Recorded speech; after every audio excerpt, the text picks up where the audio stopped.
we knew baseball was going to be playing again, but there were some pretty strict limitations on who was going to be allowed inside the ballparks and limiting numbers.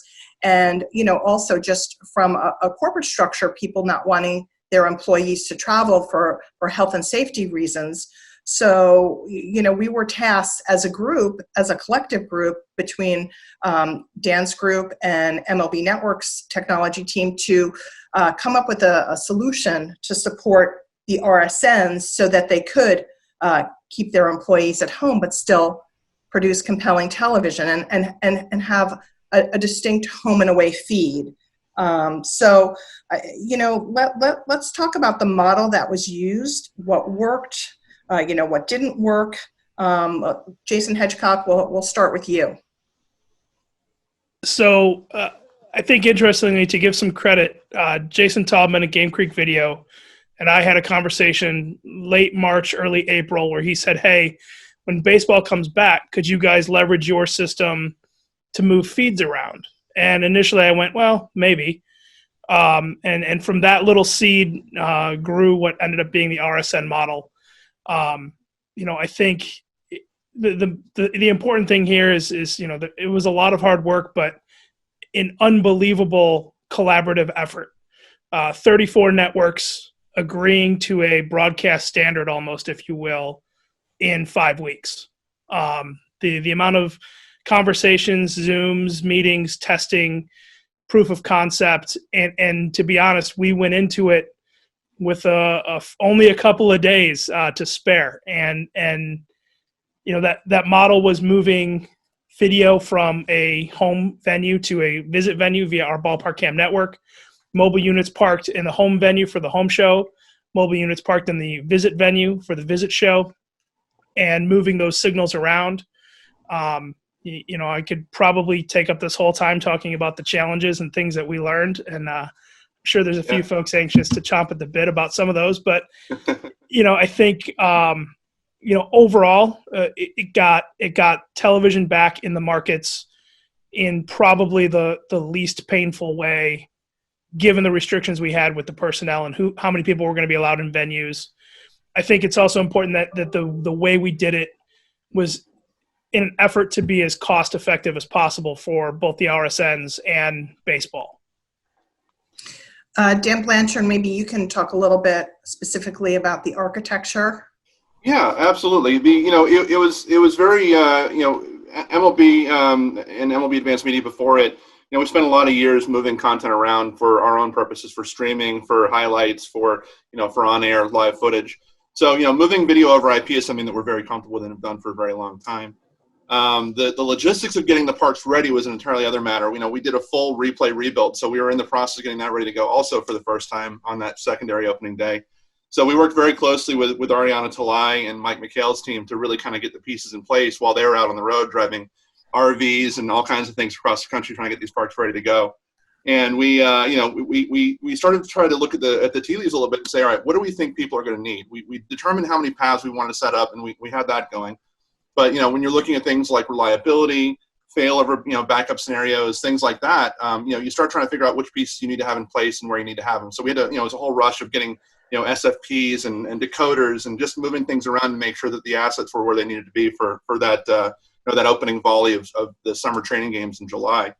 It was once we hit those summer training games, it was a real eye opener. We realized that we'd really stepped into it, and we had a lot of work to do. And to Jason's point, it was a huge effort between his team and my team and Ariana's team on the road, getting everything sort of nailed down, figuring out why things weren't working when they didn't work, making sure that they were fixed as quickly as possible, and adjusting, learning the lessons that were given to us as things either did or didn't work, adjusting and pivoting as we needed to make things better over the course of the season. And I think that the flexibility really that we showed, I think, is probably what really made it work the best. And one note for that also is that we also had to, whatever we set up to support broadcast, both the national rights holders and the RSNs, that solution had to also work for radio, because away radio was also in their home ballpark, often the forgotten children. And, that was always a challenge, making sure that they have what they need so that they could also broadcast their games. Jason Lobb, you were you actually had to direct games. You ended up between YouTube and Showcase and the World Series World Feed, you had to direct games using this model. So can you talk a little bit about what worked in the truck using this kind of at-home model? Our truck wasn't in a ballpark. It was in our parking lot in Secaucus, but it was the same. It was basically the same model. And lovely downtown Secaucus. Yeah, it was definitely a challenge. And I mean, Jason's team and you guys, it was really amazing how everyone came together. But I think the big thing that we stressed before the season started, and our coordinating producer, Chris Pfeiffer, we were all on the same page, like communicating and over communicating with everyone who have never done a show like this.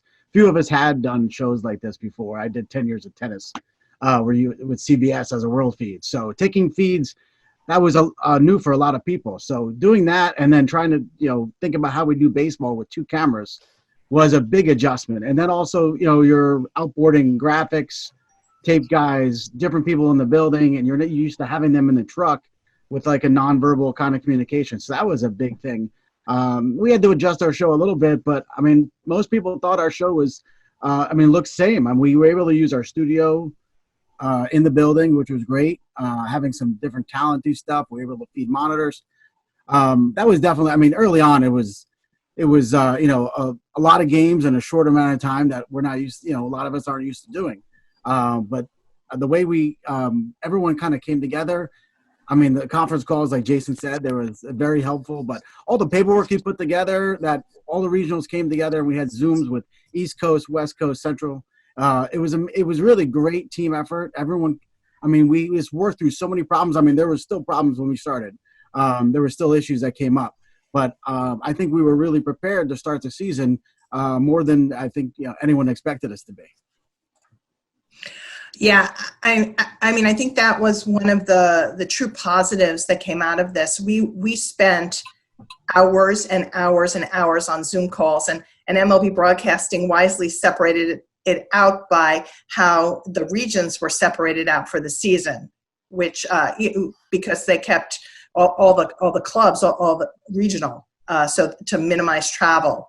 But it was a lot of Zoom calls that really with a lot of patience, and we got to be really good friends with a lot of new partners at the RSNs and the national broadcasters.